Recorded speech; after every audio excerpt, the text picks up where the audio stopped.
All right, so get this. We're going to do a deep dive into, well, something we use every single day, but probably never think twice about, how our hearing actually works. It's true, we often take our senses for granted, and hearing is particularly fascinating. I was reading that a dog's sense of smell is like a billion times stronger than others, right? They've got a billion smell receptors. Wow. But our ears, they're picking up vibrations so tiny, it's almost like sensing air molecules just moving around randomly. Oh, wow. Make you wonder, what would it be like if we could hear that well? That's a great question. What's remarkable is that while smell detects substances, hearing, like vision, detects energy, Right. and our ears are incredibly sensitive to those minute vibrations. So let's trace this journey of sound from the moment it enters our ears to the ha moment when our brains say, hey, that's my favorite song. We've got a stack of research and articles here ready to break it all down. Sounds good. Let's start with the anatomy, shall we? Perfect. Everyone knows we have an outer ear, middle ear, inner ear, but do we really know what each part does? Well, the outer ear with the pinna and the ear canal acts like a funnel, collecting those sound waves and channeling them towards the eardrum. It's like a satellite dish for sound. Exactly. And then we have the middle ear, where things get really interesting. Okay. It's home to the tiniest bones in your entire body, the hammer, anvil, and stirrup. Wait, seriously. The smallest bones are in my ear. That's wild. It's pretty amazing, right? What are they even doing in there? They have a crucial job. These little bones, they act like a lever system, amplifying those vibrations from the eardrum Okay. and passing them along to the oval window, which leads to the inner ear. So it's not just a straight shot to the brain. There's actual engineering going on in there. There is, and the size difference between the eardrum and the oval window is key. Okay. The eardrum is much bigger, so when those vibrations get concentrated onto the smaller oval window, it's like boosting the sound pressure as it enters the inner ear. Oh, interesting. Okay, now we're in the inner ear. This is where the real magic happens, right? Absolutely. This is where we meet the cochlea, this spiral-shaped structure filled with fluid. So it's not just air vibrating anymore. Nope. The oval window's vibrations create pressure waves in that cochlear fluid. Gotcha. And inside the cochlea, well, that's where the real stars of the show live, the hair cells, also called cilia. I've heard these hair cells are crazy sensitive. Oh, they are. Like ridiculously sensitive. Imagine this. They can detect movements smaller than the width of an atom. Oh, wow. And when those pressure waves travel through the fluid, the hair cells bend, and that triggers a whole cascade of events, ultimately generating electrical signals. So we've gone from vibrations in the air to bones moving to fluid sloshing around and now electrical signals. Exactly. And it gets even more intricate because different frequencies, Okay. like high notes versus low notes, they actually stimulate different parts of the cochlea. Oh, really? Yeah, this is called tonotopic organization. Interesting. It's like the cochlea is a frequency analyzer breaking down complex sounds into their individual frequencies. Whoa, so it's not just sensing sound, it's organizing it too. Right, and once those electrical signals are generated, well, they travel along the auditory nerve to the brain. So that's how those tiny vibrations in the air eventually become, well, sound as we experience it. It's amazing how much has to happen for us to hear anything at all. It really is. But here's something that surprised me when I first learned about it. While the ear does all this amazing work capturing and converting sound, it's actually the brain that figures out where a sound is coming from. So the ear is like a microphone, but the brain is the sound engineer. Exactly. Sound localization happens in the brain, not the ear itself. Mind blown. But how does the brain do that? How does it know if a sound is coming from the left or the right or even above or below us? Well, the brain relies on some clever tricks, like the fact that a sound will reach one ear slightly before the other if it's coming from the side. So it's like a tiny time difference.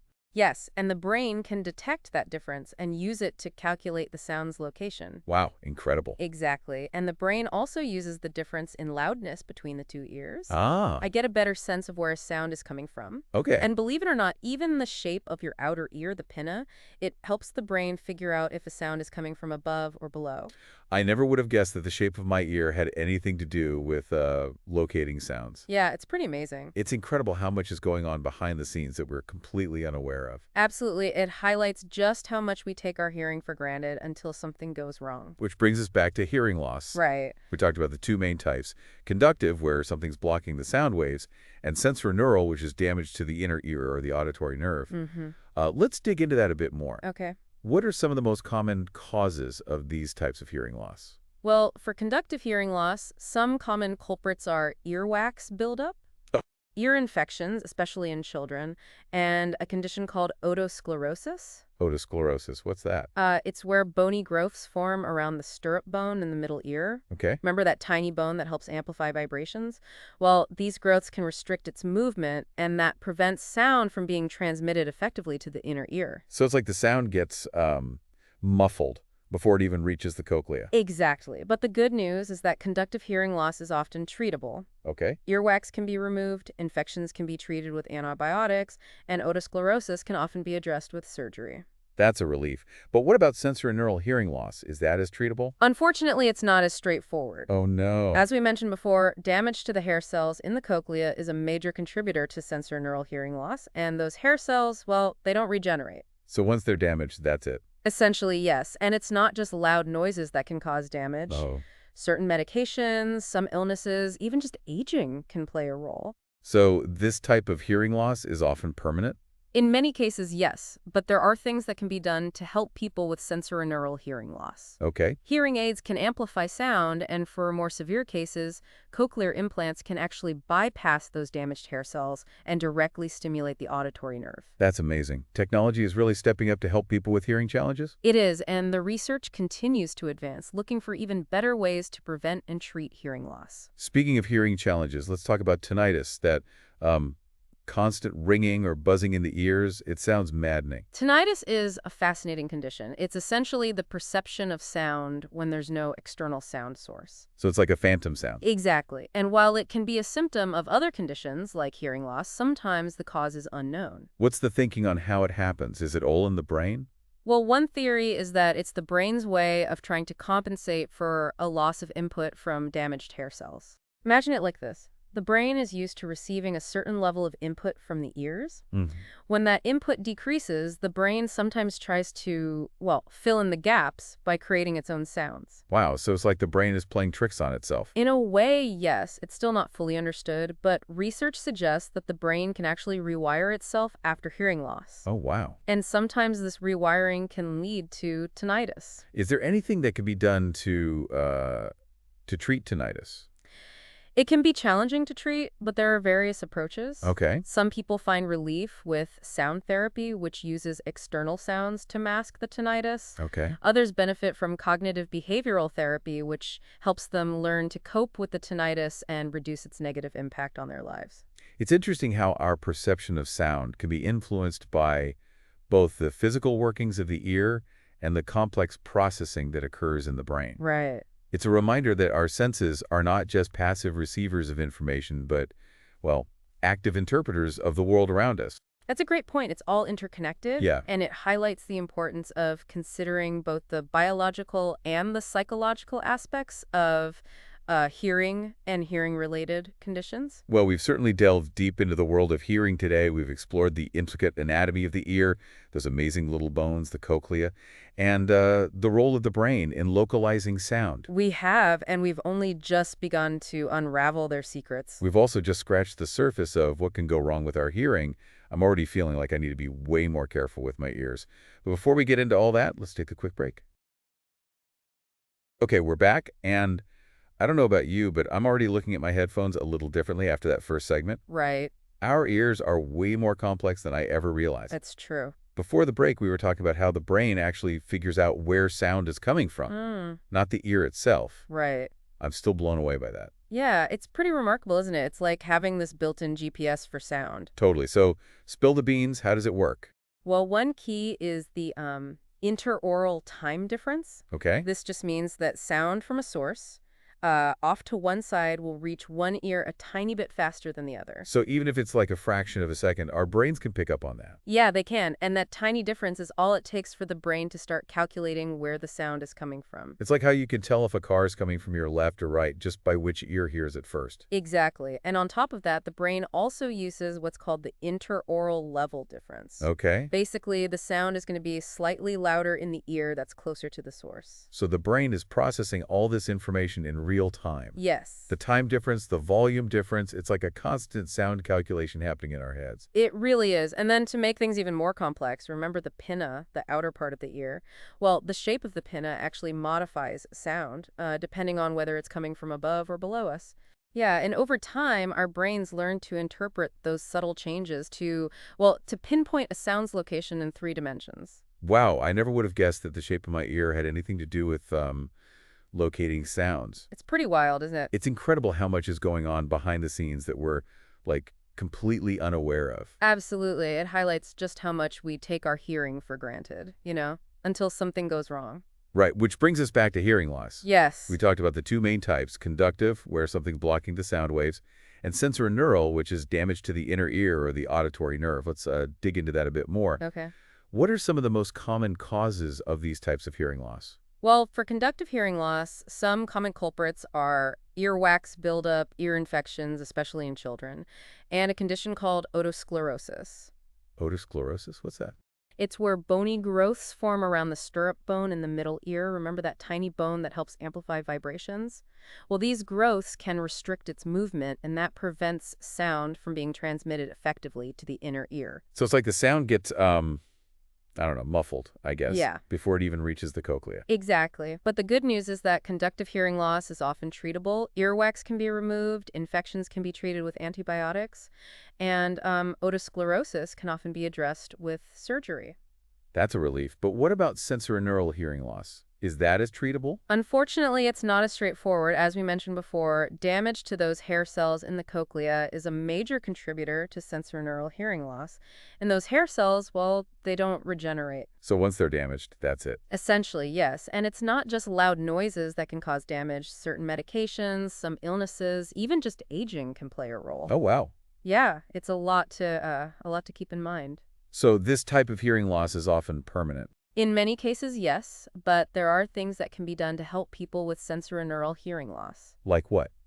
Well, hearing aids can amplify sound, and for more severe cases, cochlear implants can actually bypass the damaged hair cells and directly stimulate the auditory nerve. Wow, that's incredible. Technology is really stepping up to help people with hearing challenges. It is, and the research continues to advance, so there's a lot of hope for the future. Okay, so that's good to hear. Speaking of hearing challenges, let's talk about tinnitus. Okay. That constant ringing or buzzing in the ears, it sounds, well, pretty maddening. It can be. Tinnitus is a fascinating condition, though. It's essentially the perception of sound when there's no external sound source. So it's like a phantom sound. Exactly. And while it can be a symptom of other conditions, like hearing loss, sometimes the cause is unknown. So what's the thinking on how it happens? Is it all in the brain?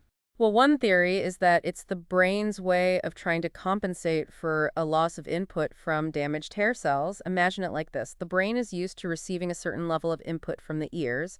When that input decreases, the brain sometimes tries to, well, fill in the gaps by creating its own sounds. Oh, wow. So it's like the brain is playing tricks on itself. In a way, yes. It's still not fully understood, but research suggests that the brain can actually rewire itself after hearing loss, and sometimes this rewiring can lead to tinnitus. Is there anything that can be done to treat tinnitus? It can be challenging to treat, but there are various approaches. Some people find relief with sound therapy, which uses external sounds to mask the tinnitus.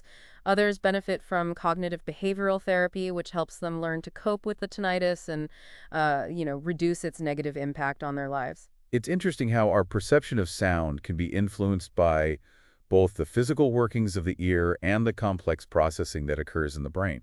It's a reminder that our senses are not just passive receivers of information, but, well, active interpreters of the world around us. That's a great point. It's all interconnected, and it highlights the importance of considering both the biological and the psychological aspects of hearing and hearing-related conditions. Well, we've certainly delved deep into the world of hearing today. We've explored the intricate anatomy of the ear, those amazing little bones, the cochlea, and the role of the brain in localizing sound. And we've also touched upon the challenges of hearing loss and tinnitus. But before we get into all that, let's take a quick break. When we were talking before the break, it's funny, we talk about protecting our eyesight, our skin from the sun, but we rarely think about protecting our hearing. It's true, and yet hearing is such a fundamental part of how we experience the world. Right, It connects us to people, to music, to nature. It's hard to imagine life without it. right. And you were talking about, before the break, how our brains might be adapting to a noisier world. Yes. Even developing, you called it this auditory filtering ability, right? Right, where we get better at focusing on certain sounds and tuning out background noise. But you also mentioned there could be a downside to that. Yeah, like we might be losing some of our sensitivity to the subtler sounds around us, right? Exactly. It's like our brains are becoming desensitized to the quieter, more delicate sounds that make up the richness of our soundscape. It's almost like, we're sacrificing a sense of auditory depth for the sake of being able to hear in noisy environments. That's a good way to put it. It makes you wonder, what are we missing out on? The subtle nuances of a bird's song, the rustling of leaves in the wind, even the quiet whispers of a loved one. Yeah, it's almost poetic, isn't it? Yes, The idea that we're losing our connection to those quieter, more intimate sounds. it is. And it raises some important questions about how we design our environments and the impact of technology on our senses. So what can we do about it? I mean, besides just trying to be more mindful of the sounds around us, are there any practical steps we can take to preserve our auditory sensitivity, so to speak? Well, I think it starts with awareness, recognizing that even seemingly harmless levels of noise can have a cumulative effect on our hear. So not just those one-time blasts of sound, but the everyday noises that we're constantly bombarded with. Exactly. The traffic, the construction, the constant hum of appliances, it all adds up. Okay, yeah, that's a bit overwhelming to think about. It is. It's like, how do you escape the noise? You don't have to live in a silent retreat to protect your hearing, but it's about being conscious of your sound environment and making choices to minimize unnecessary noise exposure. Like what? Give me some practical tips. Well, something as simple as taking breaks from noisy environments can make a big difference. Step outside for a few minutes and just listen to the natural sounds around you. Easy and effective. I like that one. Okay, what else? Create quiet zones in your home or workplace. Maybe it's a room dedicated to reading or meditation, or just a designated no electronics time each day. So it's like a digital detox, but for your ears. I like it. Okay, what else? And remember those earplugs we talked about? Oh, yeah. They're not just for concerts and power tools. Keep a pair handy for any situation where you might be exposed to prolonged or excessive noise. Yeah, I'm starting to think that earplugs should be as essential as sunglasses. I agree. And, beyond protecting our ears from damage, I think there's also something to be said for actively cultivating a sense of auditory appreciation. What do you mean by that? Well, instead of just passively hearing the sounds around us, we can make a conscious effort to really listen, to pay attention to the nuances, the textures, the emotions that sounds can evoke. It's like the difference between just seeing something and really observing it.